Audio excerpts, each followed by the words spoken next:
This is Jody Cook, and this is my reflection on Chapter 5, Finance. In Week 5, we focused on finance concepts from the textbook Mathematics and Society. We worked on things like compound interest, annuities, and working with formulas and variables. We also worked on a group project where we created surveys and shared them with our fellow students to see how we were interpreting the material and how we were coming along in our course.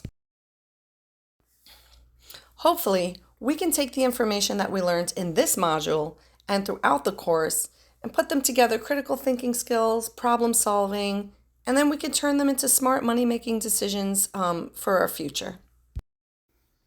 Some key takeaways. Do. Invest for the long term. Take advantage of compound interest. Make consistent contributions to your retirement and to your savings. And always maintain good credit. And the biggest no-no, do not take on high interest loans, such as payday loans. Don't get caught up in credit card debt. Just remember that you have to make a long-term plan. Short-term financial decisions will not get you where you need to be. Hi, this is Jody again. So another part of this assignment was to discuss my reflection on math in general and the course in general. And so my written portion discusses how when I was in middle school, I started to really struggle when formulas started to become a little bit more complicated. It was really hard for me to grasp them.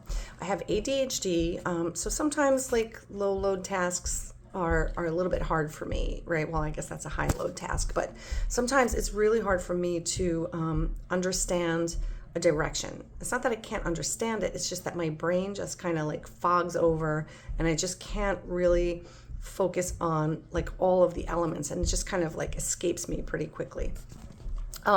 So when I had to take this math class, I was extremely anxious about it, but in reality, it ended up to be a lot easier and a lot more challenging in a positive way and a lot more rewarding than I had anticipated.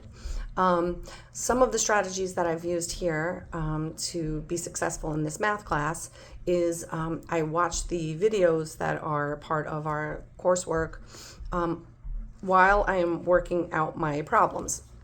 And this is really helpful for me because I can go step by step. And if I need to like pause the video and replay it, I can do it repeatedly. And I still don't get everything right, and kind of will break it down. If I get an answer wrong, what I'll do is I will break it down and I will say, why did I do this wrong?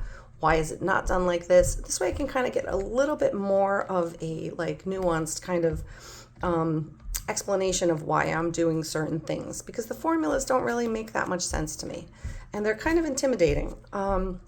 So that's one of my best resources.